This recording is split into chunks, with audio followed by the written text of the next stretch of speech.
नमस्कार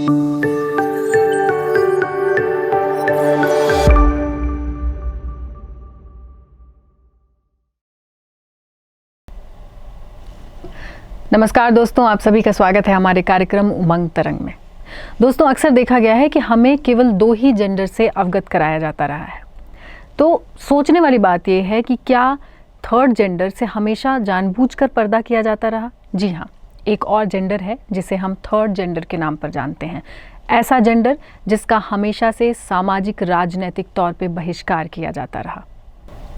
सदियों से इस जेंडर को लेकर हमारे समाज में बहुत सारी भ्रांतियां मौजूद हैं, लेकिन आज ये ज़रूरी है कि 21वीं सदी में हम अपने देश के चहुमुखी विकास के लिए इस जेंडर की उपयोगिता को समझें, इसके महत्व को समझें और इन भ्रांतियों को दूर करें। आज इस विषय में विशेषज्ञ के रूप में बात करने के लिए हमारे साथ हैं श्री वेणु पिल्लई जी। श्री वेणु पिल्लई सोशल डेवलपमेंट सेक्टर में एक अनुभवी एवं सफल व्यक्ति के तौर पर पिछले 21 वर्षों से काम कर रहे हैं। प्रोजेक्ट प्लानिंग, क्रियान्वयन एवं मॉनिटरिंग के क्षेत्र में इनका विशेष योगदान है। स्वास्थ्य एवं मानव अधिकारों के क्षेत्र में इन्होंने बहुत काम किया है। साथ ही PSI स्टेट ऑफिस के साथ मिलकर इन्होंने ट्रेनिंग अफसर के रूप में काम किया है। आपने India HIV AIDS alliance Bhopal के स्टेट ऑफिस के साथ बतौर राज्य समन्वयक काम किया है। साथ ही टिस के साथ भी काम किया है। इसके अलावा नेशनल एड्स कंट्रोल प्रोग्राम के तहत मध्य प्रदेश व छत्तीसगढ़ में अपनी सेवाएं दी हैं। इसके साथ ही आपने बहुत सारी UN एजेंसीज के साथ भी काम किया है। वेणु जी, आपका हमारे कार्यक्रम में बहुत बहुत स्वागत है। नमस्कार। किसी भी भ्रांति को मिटाने से पहले उसका सही इतिहास पता करना ज़रूरी है, ताकि हम उन सही तर्कों के साथ नए बदलाव को ठीक ढंग से स्वीकार कर सकें। वेणु जी, मेरा अगला सवाल आपसे ये है कि जेंडर की अवधारणा कैसे विकसित हुई? इसकी पृष्ठभूमि क्या रही है? बहुत अच्छा प्रश्न है।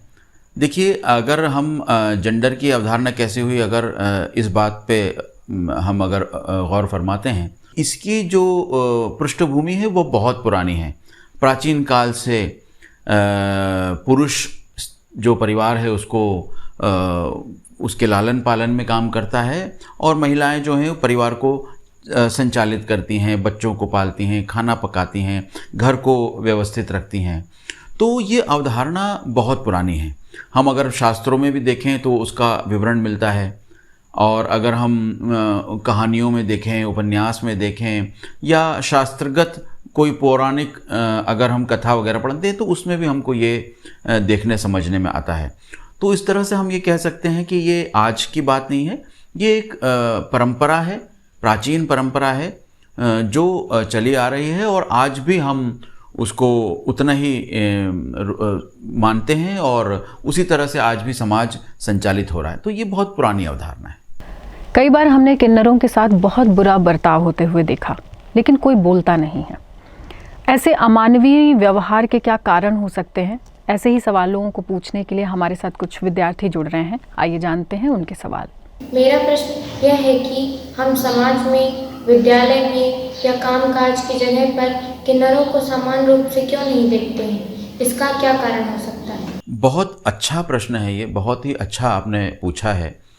देखिए, आज जो हम जैसे लोग हैं या जिस समाज कार्य में मैं हूँ, किन्नरों के लिए जो हम काम कर रहे हैं, वो मूल रूप से इसी पे हम काम कर रहे हैं। क्योंकि अगर हम किन्नर या हिजड़ा समुदाय की बात करते हैं तो ये कोई चॉइस का मामला नहीं होता है। एक बच्चा जो एडोलसेंट एज में पहुंचता है तब वो ऐसा अपने आप को पाता है कि वो एक सामान्य जो बच्चा है उससे थोड़ा सा भिन्न है, उसका उन्मुखीकरण थोड़ा सा भिन्न है। तो ऐसी स्थिति में जब वो समाज के किसी संस्था से, किसी संगठन से जब जुड़ता है तो वहाँ पे लोग उसके साथ भेदभाव करते हैं। क्यों? क्योंकि उसका जो उन्मुखीकरण है, उसका जो आचार विचार है, उसका जो व्यवहार है वो थोड़ा भिन्न है। बायोलॉजिकल वो पुरुष है, किंतु उसका जो आकर्षण है वो भी पुरुषों की तरफ है। उसका जो आचार व्यवहार विचार है या रहन सहन है वो महिलाओं की तरह है।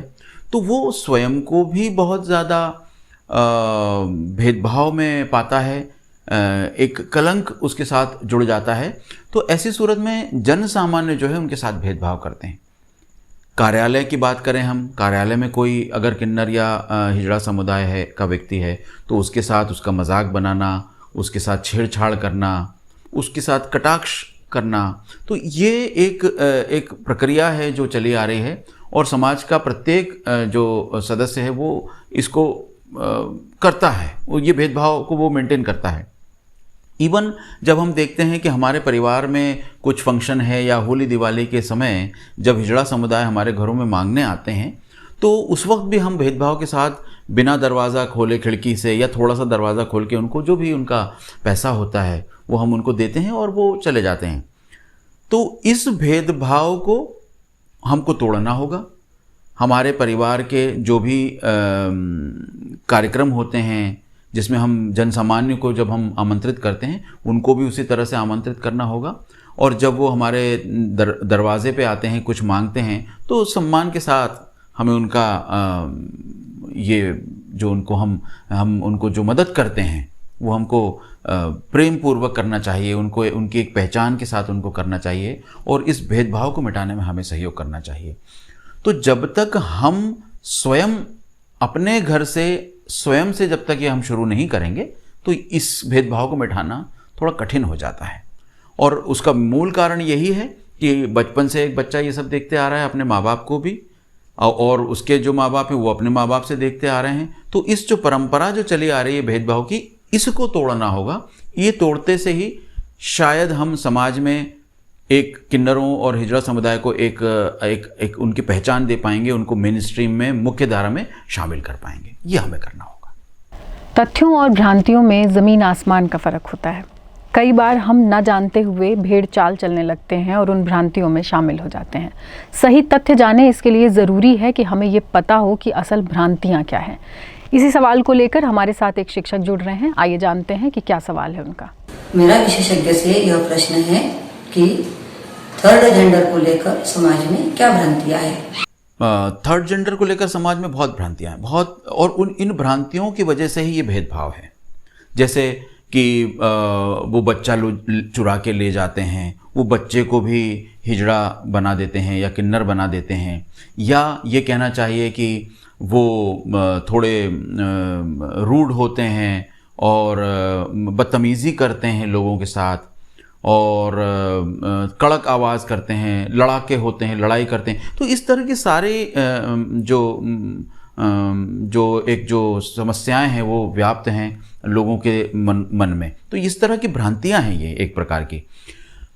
उनसे पूछिए जो किन्नरों और हिजड़ा समुदाय के साथ में उठते बैठते हैं, उनके वेलफेयर के लिए काम करते हैं या उनके साथी दोस्त हैं। ये समुदाय बहुत प्रेमी समुदाय है, और चूंकि इन्होंने भेदभाव का सामना बचपन से किया होता है तो इनको जब भी जिससे प्रेम प्यार और सम्मान मिलता है तो ये उनके लिए न्योछावर हो जाते हैं। तो ये जो भ्रांतियां हैं, इन भ्रांतियों को तोड़ना पड़ेगा, और ये बिल्कुल भ्रांतियां ही हैं, इसमें कोई सच्चाई नहीं है कि वो बदतमीज़ होते हैं या वो बच्चा चुरा के ले जाते हैं और वो लोग ऊंची आवाज़ में बात करते हैं और उनके अंदर प्रेम नहीं होता। इस तरह की ये सब भ्रांतियां हैं, और ये भ्रांतियां भी हम जो जन समुदाय है उसको तोड़ पाएंगे। और जब तक हम उनके करीब नहीं पहुंचेंगे, जब उनको हम शामिल नहीं करेंगे अपने समाज में, उन मुख्य धारा में, तब तक ये भ्रांतियां बनी रहेंगी। तो किसी ना किसी को कदम उठाना पड़ेगा, आगे बढ़ना पड़ेगा। और मैं जो भी दर्शक वर्ग श्रोतागण इसको सुन रहे हैं वो अपने ही घर से इसको प्रारंभ कर सकते हैं ताकि इन भ्रांतियों को हम मिटा सकें। इस कार्यक्रम को अब आगे ले जाते हुए मेरा अगला सवाल है थर्ड जेंडर की भागीदारी को लेकर। वेणु जी, मेरा आपसे ये सवाल है कि अगर हम थर्ड जेंडर के लोगों को अवसर दें, सही अवसर दें, तो उनकी क्या भागीदारी हो सकती है समाज के विकास में? बहुत बहुत बढ़िया प्रश्न किया आपने। बिल्कुल भागीदारी सुनिश्चित हो सकती है। उसके बहुत बड़े उदाहरण आज हमको देखने को मिलते हैं भारतवर्ष में। बहुत बड़े, मैं एक ऐसी संस्था में कार्य कर चुका हूँ जहाँ पे हिजड़ा समुदाय, किन्नर समुदाय के लोग बड़े बड़े ओहदे पे काम कर रहे हैं, जिसको हम नेशनल डिग्निटी के रूप में हम देखते हैं। वो उतना ही अच्छा, बल्कि उनसे भी अच्छा काम करते हैं जो जनसामान्य है, जैसे हम सामान्य रूप से जनसामान्य कहते हैं। बाकायदा वो भाषाओं के बहुत अच्छे ज्ञाता होते हैं, अंग्रेज़ी में उनका जो दखल होता है वो बहुत अच्छा होता है, बहुत अच्छा डॉक्यूमेंटेशन वो कर पाते हैं, बहुत अच्छे स्पीच वो कर पाते हैं, टीम को बहुत अच्छा हैंडल करते हैं। अगर जैसे स्टेट लेवल पे या नेशनल लेवल पे उनके पास टीम है और वो टूर करते हैं, उसको बहुत अच्छे से मेंटेन करते हैं चीज़ों को, तो आप मुख्य धारा में एक बार शामिल करके देखिए। हिजड़ा समुदाय, किन्नर समुदाय बहुत अच्छे से अपने उस कर्तव्य को निभाता है। उसके बहुत बड़े उदाहरण हमारे मध्य प्रदेश में भी है। संजना हमारी एक साथी हैं जिनको अभी सरकारी नौकरी भी मिली है सामाजिक न्याय विभाग में। ऐसे बहुत सारे उदाहरण हैं। तो उनको वो मौका दिया गया है और वो उसको बखूबी निभा रहे हैं। तो अगेन जो भी काम शुरू होता है, सबसे पहले जो रिफॉर्मेशन का जो काम शुरू होता है वो घर से शुरू होता है। तो हम शुरू करें, देखें, बहुत ही लाभ हम इसको पाएंगे। और अगेन ट्रांसजेंडर समुदाय या जो किन्नर और हिजड़ा समुदाय है उसको एक मुख्य धारा में शामिल करने के लिए एक बहुत अच्छा प्रयास होगा। बदलाव प्रकृति का नियम है और समाज में बदलाव हम जैसे इंसानों से ही आ सकता है। अगर हम सही तरीके से प्रयास करें तो छोटे छोटे बदलाव लाकर हम कुछ ऐसे काम कर सकते हैं जिससे समाज में सभी को समानता का बोध हो।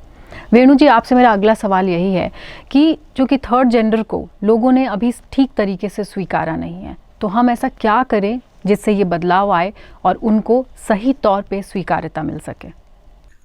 सेम जैसा अभी थोड़ी देर पहले बात हुई कि हम उनसे कट रहे हैं, हम उनसे भेदभाव कर रहे हैं, हम उनको अपने खुशियों में शामिल नहीं कर रहे हैं। तो मेरा निवेदन ये है कि जब घर में हमारे जन्मदिन मनाया जाता है, घर में परिवार में किसी की शादी होती है, त्यौहार आते हैं, तो त्यौहार में हम जैसे दूसरों के घर जाते हैं, अपने परिवार के दूसरे सदस्यों के घर या दोस्तों के घर, तो उसी तरह हमें उनके यहाँ भी जाना चाहिए।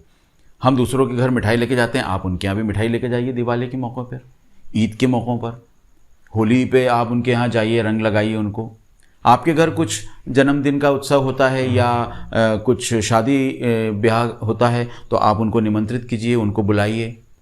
अगर आप कुछ संस्था चलाते हैं या आपका अपना कुछ काम है, बिजनेस है, तो आप उसमें उनको नौकरी देकर देखिए। तो इस तरह से जब आप उनको शामिल करेंगे तभी ये बात आगे बनेगी। तो ये हमें अवश्य करना चाहिए। थर्ड जेंडर के बारे में विद्यार्थियों को जानना बहुत ज़रूरी है। उन्हें शुरुआती दौर से ही ये समझाना ज़रूरी है ताकि वो सही और गलत के बीच फ़र्क कर सकें। इस विषय को लेकर उत्सुकता बहुत लोगों में है, बहुत सारे विद्यार्थियों में है और उसी जिज्ञासा के साथ हमारे विद्यार्थी हमसे जुड़ रहे हैं। आगे हम देखते हैं कि क्या है उनका सवाल। कर विशेषज्ञों से मेरा प्रश्न है कि थर्ड जेंडर को किस प्रकार के संवैधानिक अधिकार प्राप्त है, इस पर जानकारी देने की कृपा करें। देखिए, संविधान का अधिकार वैसा ही है जैसा आम लोगों के लिए या सबके लिए है। अलग से कुछ भी नहीं है। ये हमारे मन में है जो हमने भेदभाव बनाया हुआ है।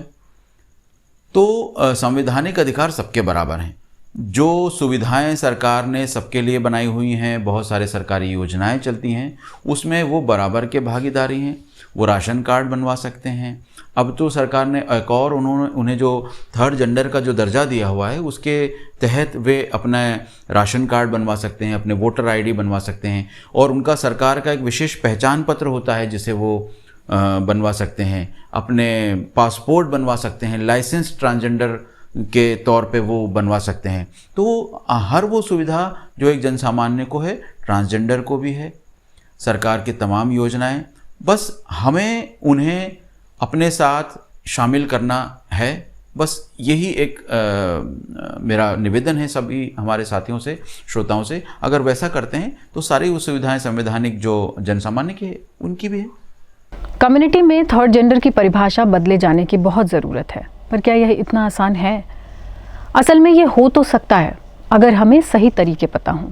तो वेणु जी, अगला सवाल मेरा आपसे ये है कि थर्ड जेंडर को बराबरी का दर्जा दिलाने के लिए समाज में कौन सी कठिनाइयां हैं?